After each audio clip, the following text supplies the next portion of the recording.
Look at this visualization of a network building itself from the ground up. To understand how human civilization actually functions, we have to look at it like a stack of operating systems booting up in sequence.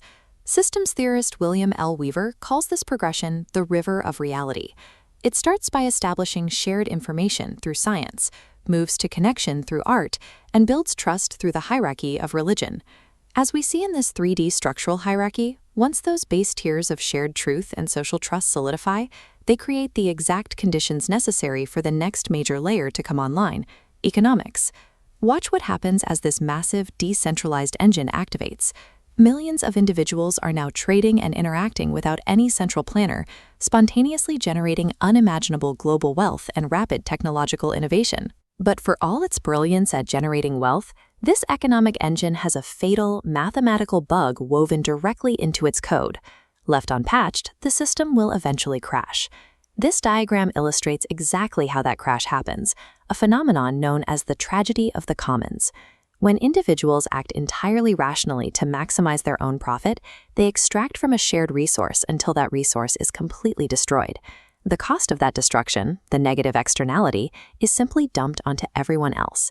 Now, as we see in this photograph of Nobel-winning economist Elinor Ostrom, her research proved that small, tight-knit communities can sometimes build informal rules to manage these shared resources. But scale that up to a massive, anonymous modern society, and that fragile trust evaporates. Then you hit the free rider problem. The market simply cannot build essential public goods, things like national defense, a stable legal system, or clean air. Because people can benefit from these things without paying for them, no private individual has a rational incentive to foot the bill. We are left trapped in the ultimate collective action problem. The market requires public goods and reliable laws just to exist, yet its own voluntary logic makes building those very foundations impossible. We see the required system upgrade drop into place to prevent total collapse. This is level 5, politics. It wraps around the layer below. While economics runs on voluntary incentives, this political layer introduces a completely different tool: coercion. Sociologist Max Weber defined the modern state by this exact feature. He described it as the singular entity that successfully claims a monopoly on the legitimate use of physical force within a given territory. That monopoly on force is the practical lever needed to overcome market failures. It allows the system to compel citizens to pay taxes for public goods and to punish those who pollute the shared commons. Large-scale cooperation requires a coercive operating system to patch the fatal flaws of the market. But this raises an obvious question. Why would free, rational people ever voluntarily agree to be violently coerced by a central authority? Looking at this 17th century engraving of armed conflict, we see philosopher Thomas Hobbes's answer. He argued that without a sovereign authority, humanity's default setting is a terrifying state of nature, a continuous, brutal war of all against all. Other thinkers saw it slightly differently. John Locke viewed the state as a neutral referee hired to protect pre-existing property rights, while Jean-Jacques Rousseau saw it as the necessary vessel to enact the collective will of the people.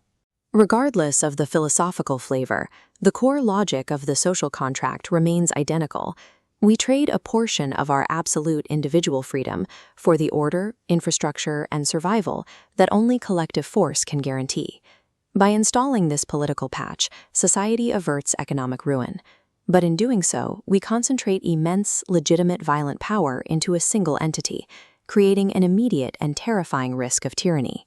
As this diagram illustrates, political philosopher Montesquieu proposed a structural solution to contain that power. The separation of powers fractures the state's force into 3 distinct, interconnected branches: the legislative, the executive, and the judicial. The architecture relies entirely on internal friction. By ensuring that no single group can make, enforce, and judge the law simultaneously, ambition is deliberately made to counteract ambition.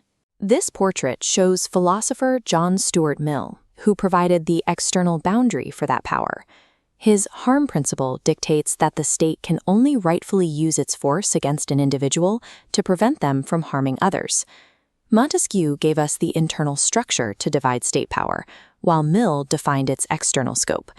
Together, they built a sophisticated safety cage around the state. A moment of reflection. Yet no safety cage is entirely foolproof. There is a psychological reality baked into the system that structural engineering alone cannot solve. As Lord Acton famously warned, power tends to corrupt. The act of holding legitimate force actively degrades the moral integrity of the rulers over time. This leads to the ultimate recursive paradox of political science. Who guards the guardians? Since the state is the highest worldly authority, there is no higher referee to step in when its internal checks inevitably fail. Weaver's model addresses this through level 6, philosophy, a meta-system that generates the capacity for self-reflection. This capacity creates a crucial feedback loop. While politics manages force, philosophy produces the frameworks that allow us to step outside the system and question its purpose. We see this in our own academic hierarchy. A physicist or economist reaches the terminal degree when they become a doctor of philosophy. It signifies that they have moved entirely beyond merely operating the system and can now reflect on its foundational assumptions. True survival depends on this ability to turn the system's focus inward, using philosophical inquiry to intentionally correct the very machines we have created.